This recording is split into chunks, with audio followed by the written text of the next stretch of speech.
The first time I saw graffiti art was in New York in 1971.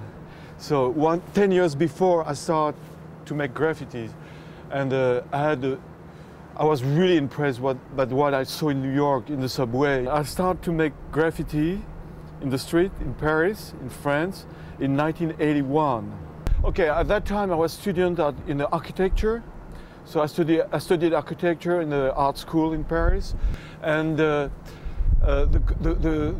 children used to go to the supermarket just behind the playground, and they used to steal paint and brush and repaint the house where we used to leave our tools and stuff like that.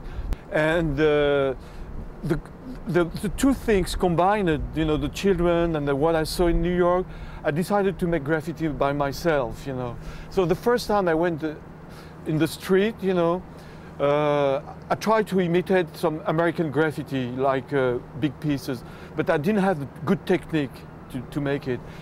So I decided to make a stencil at that time. I used to make rats, you know, small rats, but like a shadow. It was only black, no. It's a very primitive stencil, and I spread those stencils everywhere in Paris. Rats everywhere in Paris, because Paris is full of rats. You know, really, it's like a little bit like in New York. I started to be involved with the galleries early 80s, but only in Paris. And we had a big crisis at the end of the 80s, same kind of thing that we have now. So it stopped at the end of the 80s. After that, for 10 years, I continued to work in the street a lot, but I was not involved in the galleries. I started to work with galleries at I would say 5 years ago again, you know.